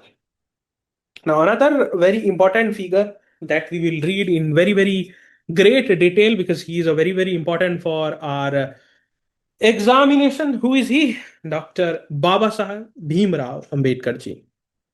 Now, B.R. Ambedkar ji and his viewpoint was very much inspired from what he saw, what he faced. He was the first point recipient of all the injustice. He is credited with so many things. He is someone who can be said as the founding father of our constitution, the fountainhead of social justice and social reforms. He is someone who is credited to bring induce constitutional morality in the nation, gave rights to not only just the erstwhile depressed caste, but a lot of rights to the women of India. He graduated from the Evanston College, University of Bombay, and he also studied economics at Columbia University and the London School of Economics. He received doctorates several times and was among a handful of Indian students to have done so at either institutions. In the 1920s, during his time at Columbia University, Dr. B.R. Ambedkar came under the influence of John Dewey and his philosophy of pragmatism. He also trained in the law at Gray's Inn College, London. He was an economist, professor, lawyer, social activist, and whatnot. he is the recipient of, and he is someone who is even more than Bharat, I would say rather. He fought against the untouchability. Nobody fought as hard as he did everything possible. He was educated by the princely state of Baroda. This is something which you should know. Ambedkar ji went on to work as a legal professional. In 1926, he successfully defended three non-Brahmin leaders who had accused the Brahmin community of ruining India and were then subsequently sued for libel. While practicing law in the Bombay High Court, he tried to promote education for the untouchables and uplift them. His first organization attempt was establishment of the central institution Bahiskrit Hitkarni Sabha, which intended to promote education and socio-economic improvement, as well as the welfare of outcasts, at the time referred to as depressed classes. For the defense of Dalit rights, he started many periodicals like Mook Nayak, Equality Janta. These are also very, very important. He was appointed to the Bombay Presidency Committee to work with the All European Salmon Commission in 1925. And this commission, because it was all white, sparked great protest across India. By 1927, Dr. B.R. Ambedkar had decided to launch active movements against untouchability. He began with a public movement and marches to open public drinking water resources. He also began a struggle for the right to enter into temples. He led a very famous satyagraha in Mahar to fight for the right of the untouchable community to draw water from the main water tank of the town. Dr. B.R. Ambedkar publicly condemned some of the Hindu texts, such as Manusmriti, for ideologically justifying caste discrimination and untouchability. He led thousands of followers to burn copies of Manusmriti as well. In 1930, Dr. B.R. Ambedkar launched the Kalaram Temple movement. After 3 months of preparation, about 15,000 volunteers assembled at Kalaram Temple Satyagraha, making one of the greatest processions of the Nasik. He was part of the Pune Pact in terms of the political career in 1935. Dr. B.R. Ambedkar was appointed principal of the Government Law College, Bombay. And his wife, Ramabai, died after a long illness. And it had been for a long standing wish to go on pilgrimage to Pandharpur, but Dr. B.R. Ambedkar had refused to let her go, telling her that he would create a new Pandharpur for her instead of Hinduism Pandharpur, which treated them as untouchable. Ambedkar ji announced his intention to convert to a different religion and exhorted his follower to leave Hinduism, and he's the one who formed the Navayan form of Buddhism as well. In 1936, Dr. B.R. Ambedkar founded the Independent Labour Party, which contested the 1937 Bombay election as well. Dr. B.R. Ambedkar published his book Annihilation of Caste on May 15, 1936. He was in contrast with what Gandhiji used to think. Gandhiji used to think that caste is something which has some purpose, like it provides the division of labor, and villages are working based on this as a little republic. And Dr. B.R. Ambedkar said that no, they are not different. Caste has to go away. The scriptures are sanctioning the caste should go away, and this cannot happen. And Gandhiji was just against untouchability. There is a difference of opinion between the how Gandhiji thought about caste system and Dr. B.R. Ambedkar thought about the caste system. And you all know he's presided the drafting committee, and his role in terms of making of India's constitution is unmatched. He had contributed immensely, perhaps the most, and he had written a number of books. Apart from the annihilation of caste, he had written books like Who Were the Shudras, then Pakistan or the Partition of India. Originally, it was called as Thoughts on Pakistan in 1941. The Buddha and his Dharma. Then he had written essays on untouchables and untouchability. So many books have been written. He had also written books on economy as well. And thus he's the towering figure, a very important figure in India's freedom struggle. Now, Gurudev Rabindranath Tagore, he could be told as someone who is the soul of India. He is a poet, philosopher, educationist, internationalist, patriot, paint, musician, whatnot. A man of rare genius. In 1901, he founded the Santi Niketan, Abode of Peace, a school in an open-air natural setting inspired by ancient Gurukul education, where the head is held high, the mind is free. His work Gitanjali, won the Nobel Prize in 1913, making him the first Asian, I'm not talking about Indian, okay, to win the Nobel Prize. This is very, very important. In 1905, he inaugurated the Raksha Bandhan festival is a symbol of Hindu-Muslim unity to protest the partition of Bengal. In 1915, the British Crown granted him a knighthood, which he renounced in 1919 after the Jallianwala Bagh massacre. He wrote India's national anthem, not in India's national anthem. He had written Amar Sonar Bangla, which is a national anthem Bangladesh, inspired the national anthem of Sri Lanka as well. Gurudev Rabindranath Tagore is someone who gave the tune as well of Bande Mataram, the way it is sung. Bande Mataram Sujlam Suflam Malaya Jasitalam. This tune. And his works, not only just he had written Gitanjali, has written so many dramas, poetries, fictions, and whatnot. Even non-fiction, he had written a lot of books. So you must have read a very short story that was Kabuliwala, a very famous one, and something which is very, very close to my heart as well. He has written books like Chitrangada as well, Visarjan, Mayer Khela, Dakghar, Muktadhara, Chandalika, and whatnot. I can go on and on. His books are translated worldwide. He's a painter, he's a musician. His songs are called as popularly Rabindra Sangeet, Amaro Parano Ja Chai, and whatnot. There are so many songs, and even your popular singers of the present time, Arijit Singh, etc., they sing the songs written by Rabindranath Tagore. Okay, and he had someone who had also worked a lot for the cultural dances preservations, classical dances preservation as well. I think this is more than enough knowing about Gurudev Rabindranath Tagore. And another stalwart figure is Sarojini Naidu. Sarojini Naidu was both a gifted poet and a committed nationalist. Mahatma Gandhi gave her the nickname Nightingale of India, Bharat Kokila. For the imagery, color, and lyrical quality of her poetry, she participated in the Salt March and was arrested alongside Gandhiji and spent over 21 months in jail across multiple imprisonments. In 1925, she was elected president of the Indian National Congress. In 1947, she became the first women governor of a state in India, United Provinces. United Provinces is the name of, erstwhile name of the Uttar Pradesh. Okay.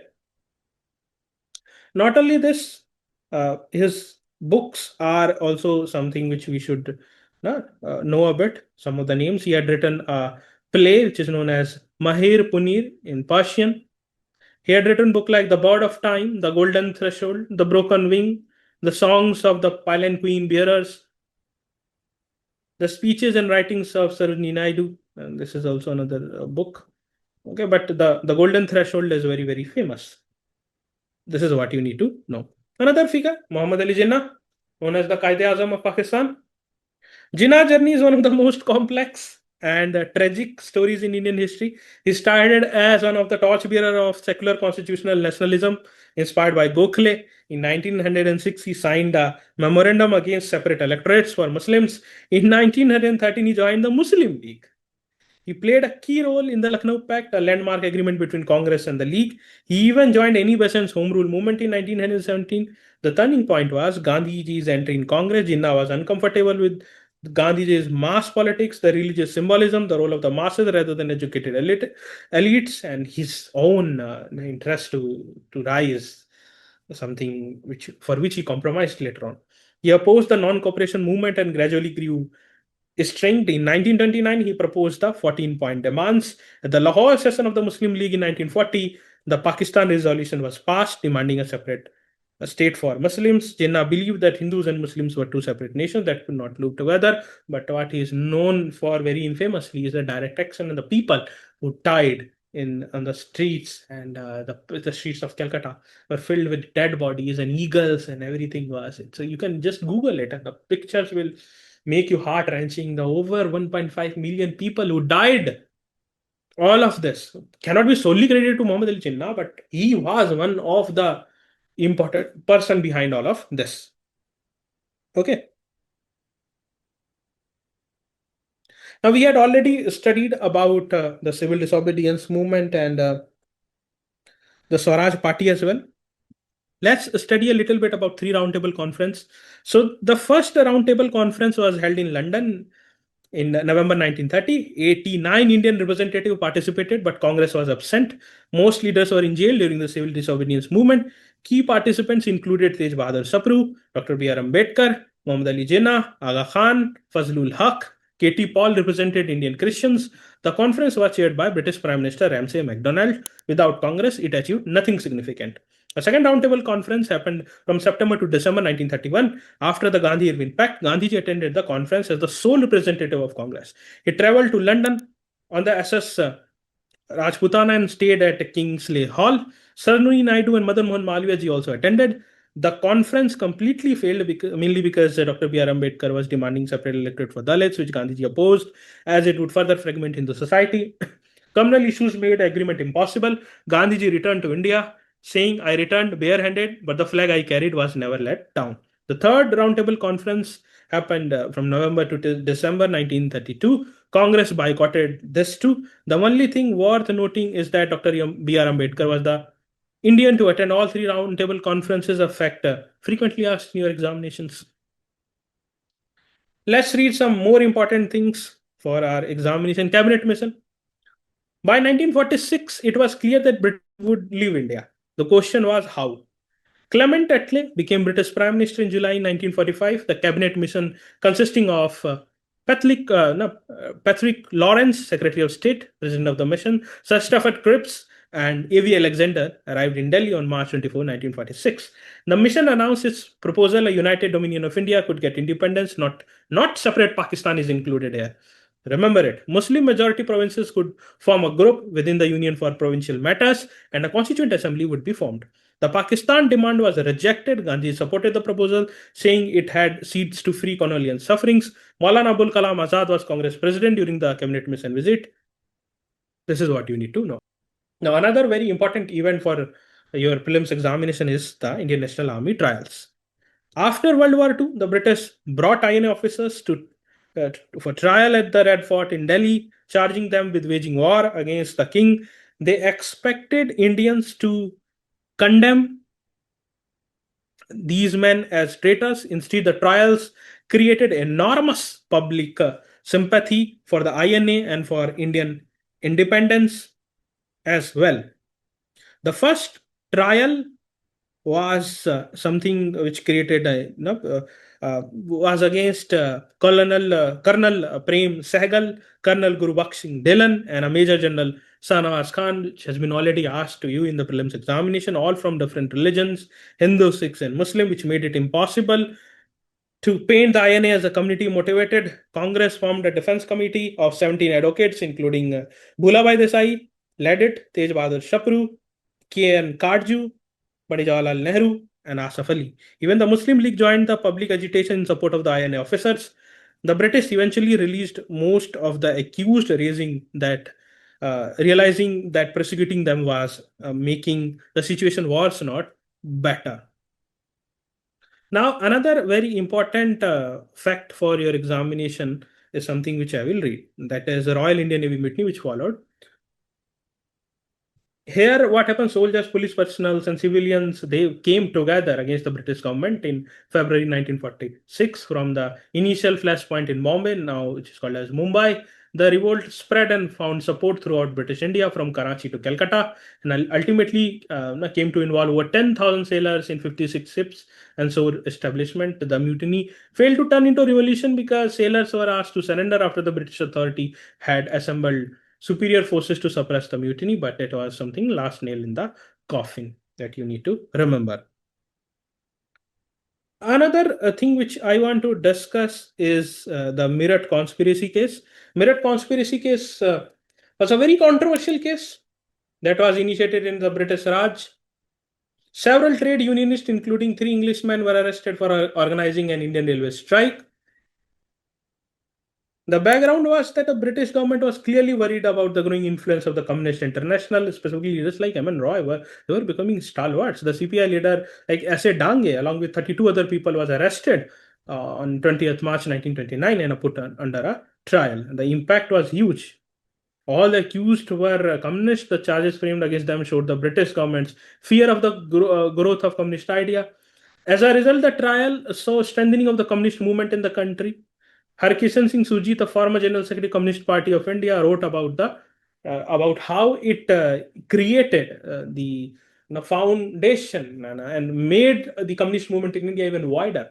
Later on, there were many communist leaders who were someone who promoted it in India as something to save the workers, the peasants. Even the symbol of Communist Party, if you will see, it is on one hand the sickles and another hand hammer, hasua and athoda, one for the farmer, another for the laborers. There are many leaders in India who promoted it. One of them is EMS Nambudripad, the former and the chief minister of Kerala. V.S. Achyutanandan. We have Jyoti Basu, Buddhadev Bhattacharya, and many other. I can go on and on. There were so many communist stalwarts in India, and they had immensely contributed in terms of safeguarding the rights of specifically the laborers and workers. Another important figure I want to discuss is Khan Abdul Ghaffar Khan, the frontier Gandhi. Born in 1890 in northwest Pakistan, Bacha Khan was his real name, built a remarkable non-violent resistance movement among the Pashtuns. Can you imagine? Pashtun, and he's fountain heading a non-violent resistance. People famous for their warrior culture. He founded the Khudai Khidmatgar, the servants of Allah, also called the Red Shirts, due to their red uniform. Approximately 1 lakh plus Muslims joined the movement of non-violent civil disobedience in the northwest frontier provinces. On June 21, 1947, he led the Bannu resolution demanding an independent Pashtunistan for Pashtun people. The British refused. After partition, he founded the Pakistan Azad Party, Pakistan's first national opposition party, and he wanted that, first of all, the northwest provinces should be included in India, according to many writings as well. Now, Ras Bihari Bose, very important for this year examination. Ras Bihari Bose was a revolutionary, was forced to flee to Japan after being associated with the Hardik bomb case and Lahore conspiracy case. In Japan, he founded the Indian Independence League and organized its first session in Bangkok in 1942. He set up the Indian National Army, and when Subhash Chandra Bose arrived in Singapore in 1943, Ras Bihari handed the INA over to him. Okay, he died in Tokyo only in January 21, 1945. Now you must be confused about another figure with a similar name. Who is that? One is Ras Bihari Bose, another is Ras Bihari Ghosh. So Ras Bihari Ghosh is not someone who is revolutionary in terms of his political career. He was part of Indian National Congress.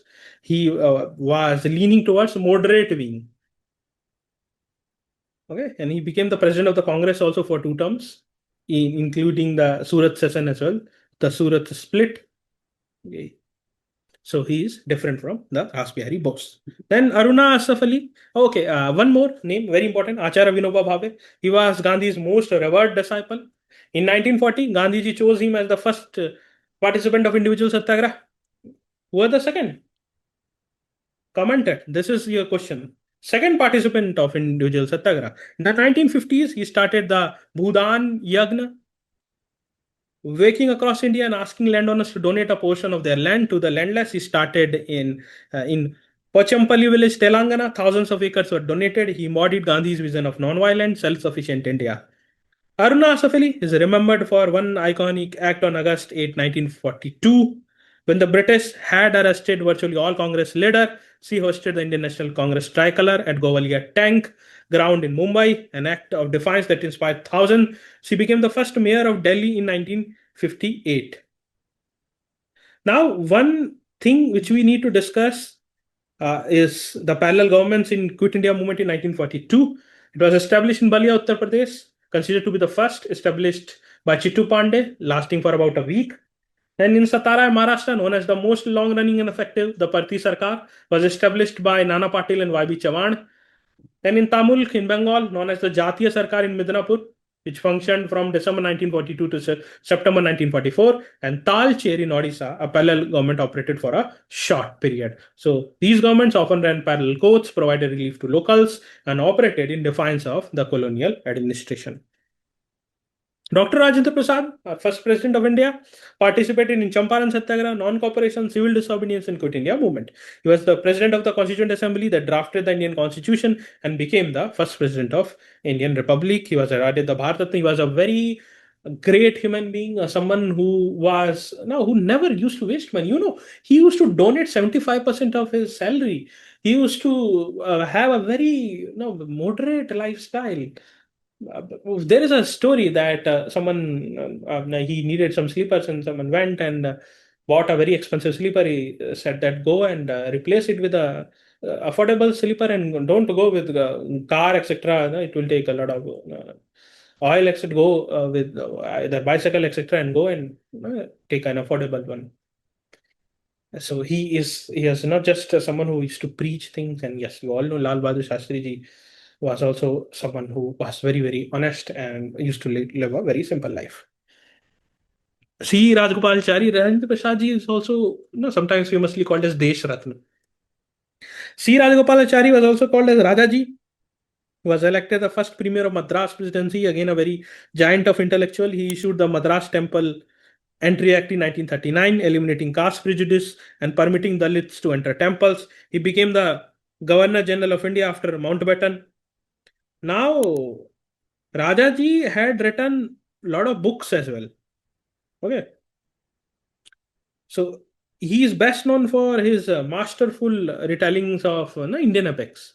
So, for like Mahabharatas, or Ramayana, or Doctrine and Way of Life, where he talked about Hinduism, stories for the innocent, Bhagavad Gita and Upanishad he had written. Kural, the great book of Tiruvalluvar, a translation of the classical Tamil text.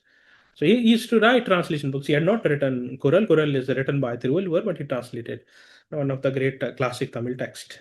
He also translated the Kambar's Tamil Ramayana, the written books on Socrates and Marcus Aurelius as well. Then Sirayil Thavam, a book written in 1922 following his imprisonment. So Rajaji's work was largely published by one of the important publishing houses, Bharatiya Vidya Bhavan, and he is often considered one of the great authors to emanate the ideas of our great epics. So all of this you need to know. Beyond this, don't try to go. Just try to solve PYQs, revise this, make a short lecture, short notes out of this. And one of my earnest requests is please subscribe to our YouTube channel. We are working day and night. It takes a lot of hard work, and the hard work just we want more and more people to subscribe our YouTube channel so that you also get a notification, and it also motivates us a lot. We will bring more and more quality lectures for all of you, and I am very, very sure that this lecture will help you a lot. Take care. God bless you all.